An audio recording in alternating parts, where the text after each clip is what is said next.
Welcome to the In-Between, where I come every other week to share an idea with you that I've had or maybe written something about, but I just can't seem to put down. And this week, we're going to talk about boundaries.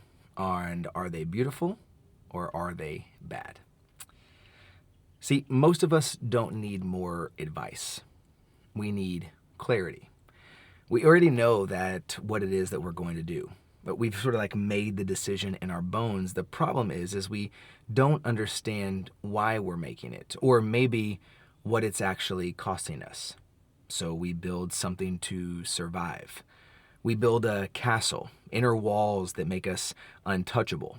If I carry it, if I can take the heat, if I can be the strong one, then I don't have to ask for help. I don't have to disappoint anyone. I don't have to need anything. And the castle works until it doesn't. Because eventually you look around and realize that you're alone in a castle of your own making. We build this castle because we're told that it's what strength looks like. To pull yourself up, to do it alone, to need no one. The American dream is essentially the story about a person who didn't require anybody, who outworked, outbuilt, outlasted everything until they stood at the top by themselves. We look at that story often and we call it success. We never talk about how quiet it actually is up there. And here's the story that I think where it goes wrong. Walls and boundaries are not the same thing. Walls are built out of fear. They keep everyone out, the people who would hurt you and the people who would heal you. Walls don't discriminate. Oftentimes they only isolate. And isolation dressed up as independence ultimately is still loneliness. But I think boundaries are built out of clarity. They don't keep people out, they actually define who gets access in. A boundary is not a weapon, it's an invitation. It's the quiet decision that says, these are the people, the values, the priorities that belong inside of the gate. Everything else can wait outside.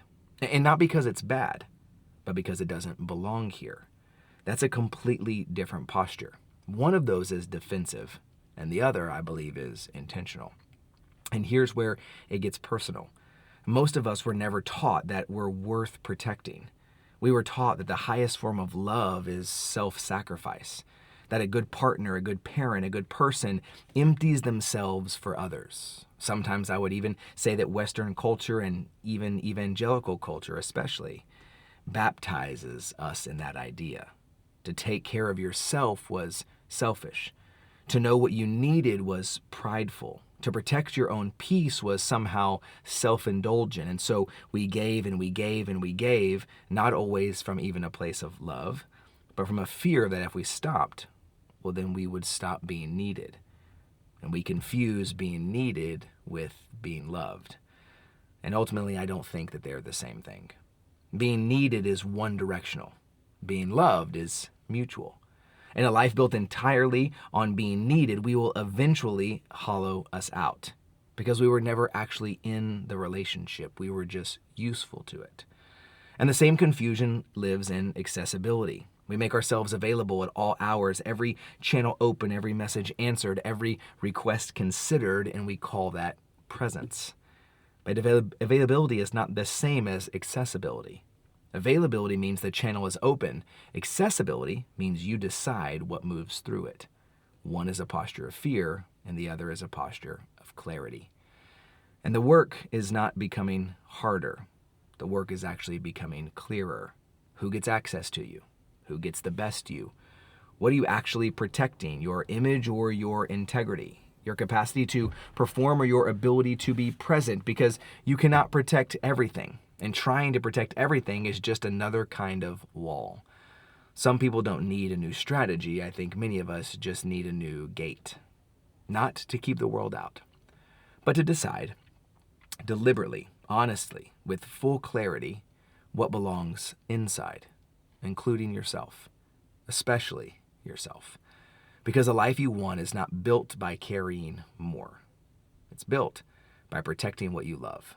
And finally, having the courage to put yourself on that list.